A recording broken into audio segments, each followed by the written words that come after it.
बार मेरी भारत माता विश्व गुरु के स्थान पर विराजमान की वजह से आज भारत विश्व गुरु बनने की दहलीज पर विश्व गुरु बनने का रास्ता हिंदुस्तान है जो विश्व गुरु बनने की ओर तेजी से बढ़ रहा है। जी हाँ, आजादी की यही परिभाषा है। यहाँ मीडिया मदारी है, जनता तमाशा है। नेता चुनावों में कहेंगे अभी वोट दो, जब असली काम पड़ेगा तब नोट देना। देश के हाईकोर्टों में मौजूद महामहिमों ने देश को विश्वगुरु बनाने का बीड़ा उठा लिया है। संविधान की शपथ खाकर गुजरात हाईकोर्ट के न्यायाधीश ने मनुस्मृति में अपनी श्रद्धा घोषित कर दी है। समीर दवे न्यायमूर्ति हैं, बोले तो उनकी मूर्ति में न्याय लबालब भरा है। भारत विश्वगुरु के आउटर सिग्नल पर बहुत देर से खड़ा है। इसे अब मेन लाइन पर पहुंचाने का जिम्मा देश की विभिन्न हाईकोर्टों के जजों ने उठा लिया है। विश्वगुरु बनने की दिशा में पहला ठोस कदम होगा मनुस्मृति। इसे न सिर्फ पढ़ा जाए बल्कि उस पर अमल भी किया जाए। भले ही देश का कानून कहता है कि 18 साल से पहले महिला को नाबालिग माना जाए, लेकिन अगर आप मनुस्मृति पढ़ लें तो आपको पता चल जाएगा कि 17 साल की उम्र में माँ बनना कितनी आम बात है। इसके लिए आपको कुछ खास नहीं करना, अपनी दादियों परदादियों से बात करनी है और साथ में मनुस्मृति पढ़ लेना। हम 21वीं सदी में रह रहे हैं। अपनी माँ दादी परदादी से पूछो, शादी की ज़्यादा से ज़्यादा उम्र 14-15 साल होती थी। 17 से पहले बच्चा हो जाता था। लड़कियां लड़कों से पहले परिपक्व हो जाती थी। आप पढ़ेंगी नहीं, लेकिन इसके लिए एक बार मनुस्मृति जरूर पढ़ें। विश्वगुरु बनाने की यह मुहिम न्यायमूर्ति दवे ने एक बलात्कार पीड़िता को राहत देने वाली याचिका की सुनवाई के दौरान चलाई। जाहिर है उनकी मंशा बहुत पवित्र होगी। पीड़ित महिला इस उम्मीद से अदालत गई थी कि शायद आधुनिक कानूनों में उसे अपने साथ हुए अत्याचार से मुक्ति का कोई रास्ता मिल जाए, लेकिन उसके गले मनुस्मृति पड़ गई। अपने अवांछित गर्भ से मुक्ति के पहले उसे मनुस्मृति के भवसागर को पार करना होगा। इस प्रक्रिया में कीमती समय बीत रहा है, पर समय का क्या, वह तो आदि से अंत तक यहीं रहेगा।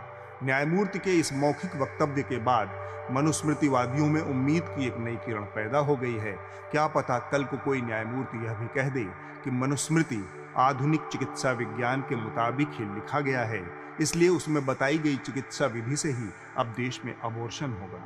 खैर, विश्वगुरु की इस मुहिम में न्यायमूर्ति दवे का साथ देने के लिए एक और न्याय की मूर्ति कुछ दिनों पहले सामने आए। नाम है वी चिदम्बरेश। आप केरल के हाईकोर्ट में न्यायमूर्ति हैं। संविधान कुछ भी कहे, लेकिन देश को विश्वगुरु बनाना है तो पहले ब्राह्मणों को देश का गुरु बनाना ही होगा।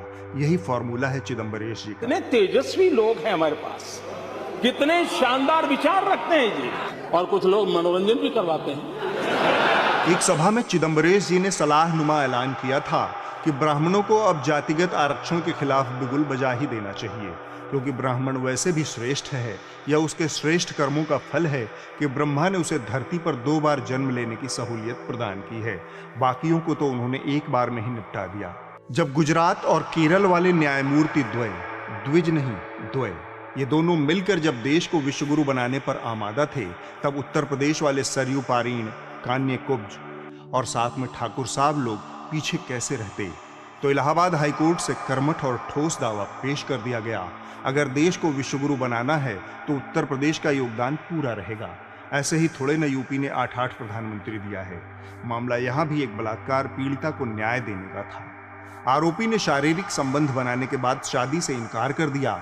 बात अदालत पहुंची तो आरोपी ने कहा कि लड़की में मांगलिक दोष है, यानी शादी हुई तो लड़का मर जाएगा। यह मनुस्मृतिवादियों का अपना तार बेतार विज्ञान विभाग है, जिसके जरिए ये वर की मृत्यु का भविष्य कन्या की कुंडली देखकर ही तय कर लेते हैं। मैंने आपकी बेटी की कुंडली बनाई है, लड़की मंगलिक है। कुंडली में साफ लिखा हुआ है कि अगर यह शादी हुई तो सनी 1 साल से ज्यादा जिंदा नहीं रहेगा। यह बात यह सुनकर न्यायमूर्ति बृजराज सिंह को बहुत गुस्सा आया। उन्होंने कहा लगे हाथ तय हो जाए कि लड़की मांगलिक है या नहीं। सो उन्होंने दोनों पक्षों को लखनऊ विश्वविद्यालय के ज्योतिष विभाग के अध्यक्ष के सामने अपनी कुंडली पेश करने का आदेश दिया, ताकि अध्यक्ष महोदय तय कर सकें कि किसका मंगल किस पर भारी है। इस प्रकार विश्वगुरु बनने की प्रक्रिया पूरी गति से आगे बढ़ रही है।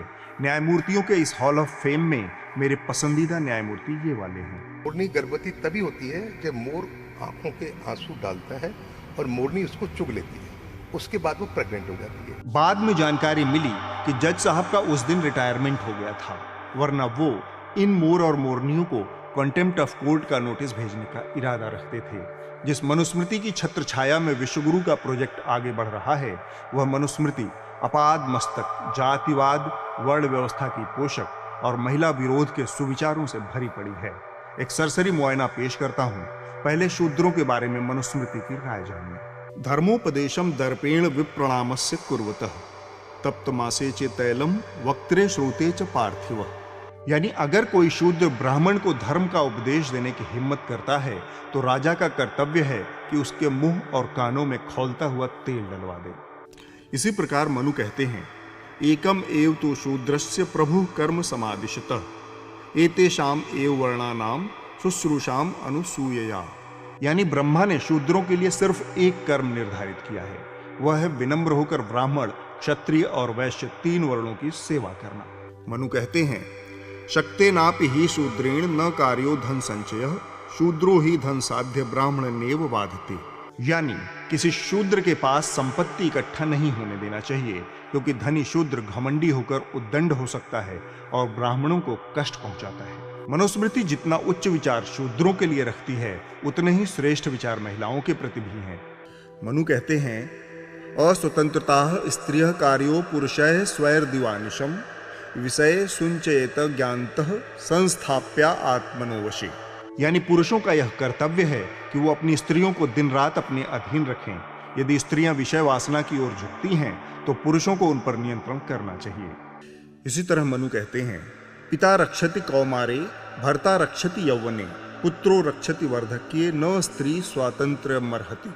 यानी महिलाएं केवल दासी हो सकती हैं, उसे बचपन में पिता, युवावस्था में पति और जब उसका पति मर जाए तो पुत्र के अधीन रहना चाहिए। मनु यह भी कहते हैं, नेता रूपम परीक्षन्ते नासाम वयसि संस्थितिः स्वरूपम वा विरूपम वा पुमानित्येव भुंजते। यानी स्त्रियां हमेशा दूसरे पुरुषों को आकर्षित करने और संभोग के लिए आतुर रहती हैं, न तो रूप का ध्यान रखती हैं न आयु का। कोई भी पुरुष हो, सुंदर हो कुरूप, वह उसके साथ संभोग के लिए व्याकुल रहती हैं। इतने उदात्त विचारों वाली मनुस्मृति पर अमल करके ही भारत विश्वगुरु बनेगा। तथास्तु। ये था विश्वगुरु बुलेटिन।